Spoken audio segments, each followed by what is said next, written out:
मालिक को बुलाओ, बुलाओ पुनीत को। साहब के आगे साहब नाम लगाना भूल गए। जी करो, किसी होटल के मालिक का नाम क्या लेते? मगर तू जैसे भिखारी से मिलेगी।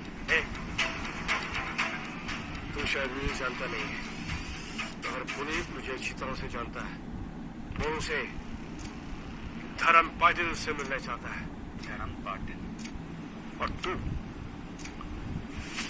तो बोला अपने मालिक को, अब ये सारे लंबे जाएंगे।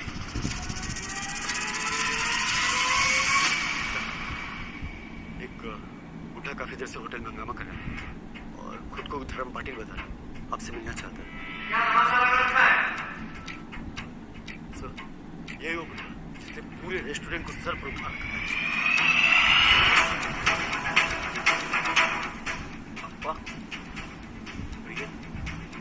नायक और उसकी वाइफ, ये लोग यहाँ इस हाल में।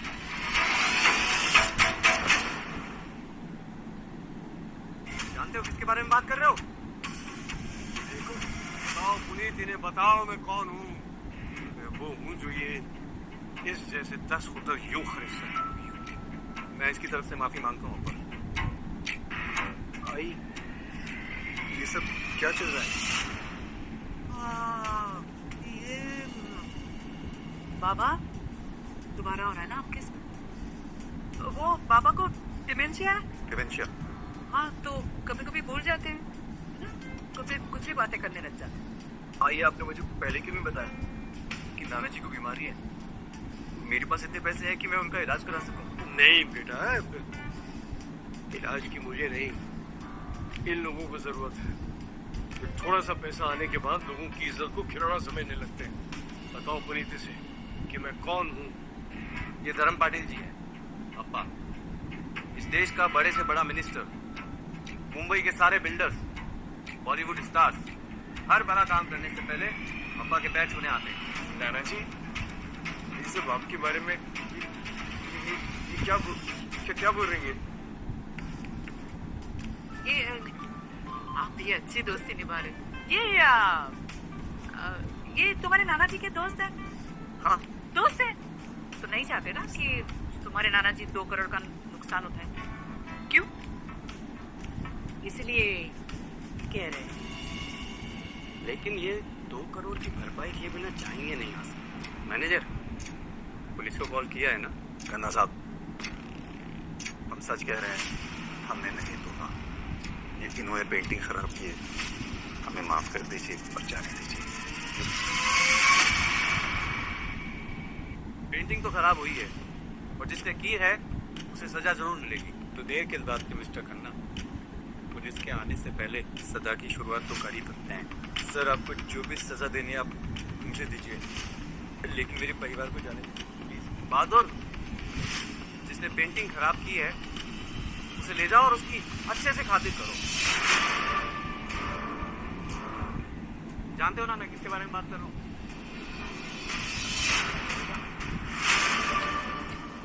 और छोड़ो मुझे, क्या बदतमीज ये। जानते हो ना, विक्रम राठौर नाम है मेरा। जानता हूँ। और धर्म पाटिल कौन है? अपने बाप मान सिंह राठौर से जाकर पूछ लेना। आप मेरे नाना जी को कैसे जानते हैं? दरअसल आज मैं जो कुछ भी हूँ पापा की मेहरबानियों का ही नतीजा है। मैं कुछ समझा नहीं। एक जमाना था जब तुम्हारे नाना मेरे लिए काम करते थे, और आज ये होटल जो खड़ा है इसके लिए तुम्हारे नाना ने अपना खून पसीना बहाया। ये काम किया करता था। तेरा दिमाग तो नहीं खराब हो गया है? ये किसी बातें कर रहा है ये?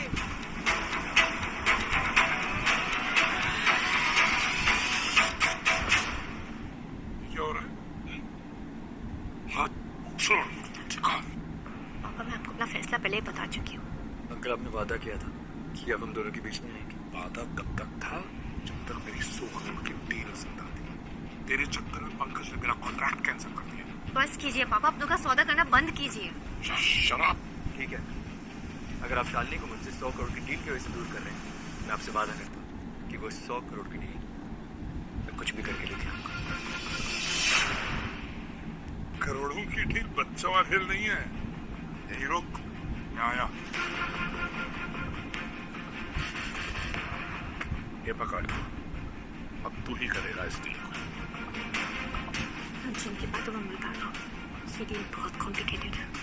याद रख, जब तक ये डील पूरी नहीं हो जाती तुम दोनों एक दूसरे से मिलोगे नहीं। चल शालिनी। मैं इसके बिना कहीं नहीं जाऊंगी पापा। कहीं नहीं जाएगी, नहीं जाएगी तू। आज तक मैंने तेरी जिद्दी की है, अब तू अपने बाप की जिद्दी। चल यहाँ पापा छोड़िए मुझे। ये रुक रुक, कहाँ जा रहा है? दादा वो मुझे नायक साहब से मिलने का था। अपॉइंटमेंट है? दादा अपॉइंटमेंट तो नहीं, लेकिन मेरे पास एक ऐसी डील है जिसको पूरा करना मेरे लिए जिंदगी और मौत का सवाल है।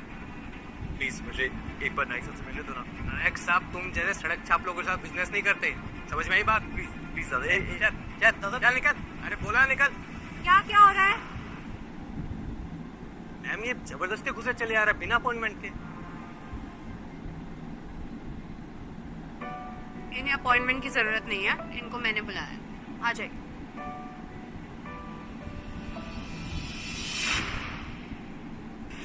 क्या हुआ? रुको।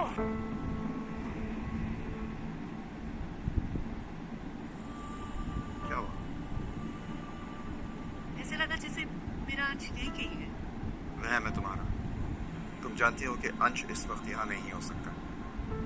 ये सब मत सोचो मिसेस, डील पर ध्यान दो। ओके?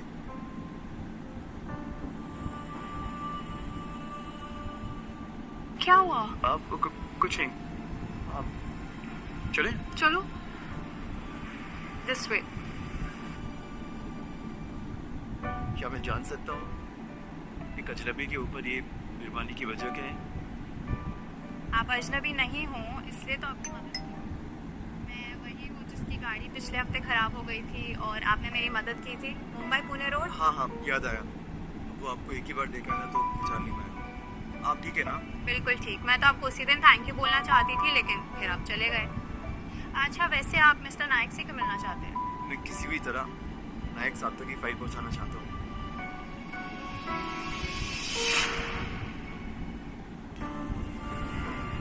क्या हुआ? पीछे क्यों देख रहे हो? मुझे ऐसा लगा कि अंश ने मुझे आवाज दी।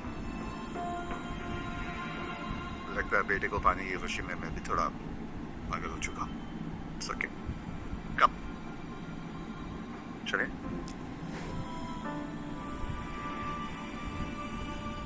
इसी रास्ते से रोज मिस्टर एंड मिसेस नायक निकलते हैं। अब वो तुम्हें मिलते हैं या नहीं ये तुम्हारी किस्मत। थैंक यू, मेरे लिए यही बहुत है। डैड, आज क्या यहाँ कोई भंडारा है? हाँ, क्योंकि ये भूखा गरीब यहाँ आया हुआ है। ये भिखारी हर जगह पहुँच जाता है। तो तू ही है जिसकी वजह से मेरे बेटे का रिश्ता टूटा। मैं यहाँ मिस्टर नायक से मिलने आया। मिस्टर नायक तुझे यहाँ चपरासी भी नहीं रखेंगे, समझा? मैं यहाँ उनसे नौकरी मांगने के लिए नहीं, उनके साथ एक डील करने के लिए आया। डील? मिस्टर नायक वो भी तेरे साथ डील करेंगे? तुझे पता है मिस्टर नायक बिना अपॉइंटमेंट के किससे मिलते भी नहीं हैं। ओह, अब समझा। इसे यहाँ तक लाने में तूने इसकी मदद की है। लगता है तुझे अपनी नौकरी कुछ खास प्यारी नहीं है। सिक्योरिटी। नहीं विक्रांत प्लीज ऐसा मत करो, ये नौकरी मेरे लिए बहुत जरूरी है। तुम ना जो भी कहोगे मैं कुछ भी करने के लिए तैयार हूँ, प्लीज। कुछ भी? तुम्हें पता है ना मेरी काफी दिनों से तुम पे नजर थी। अपनी नौकरी बचाने के लिए मुझे एक रात के लिए तो खुश कर ही सकती हूँ। किसी की मजबूरी का फायदा उठाने का नतीजा यही होता है। तेरी हिम्मत कैसे ही मुझ पर हाथ उठाने की।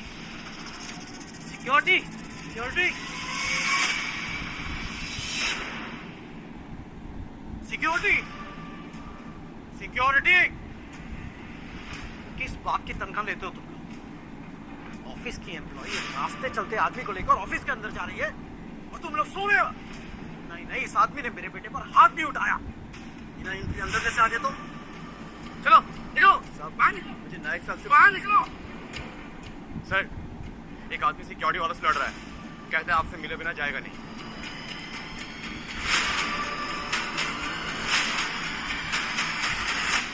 ठीक है, थैंक यू। कौन है? मिसेस, ये कुछ भी हो किसी को भी पता नहीं चलना चाहिए यहाँ के अंश हमारा बेटा है। लेकिन हमारे सिक्योरिटी वाले हमारे बच्चे के साथ मारपीट कर रहे हैं। मैं अपने बच्चे को इस तकलीफ से गुजरते हुए नहीं देख सकती। प्लीज मिस्टर, कोई तो तरीका होगा ना हमारे बच्चे को इस तकलीफ से बचाने का। एक तरीका है। रुक क्यों गए तुम? इस आदमी को ऐसा सबक सिखाओ कि अपनी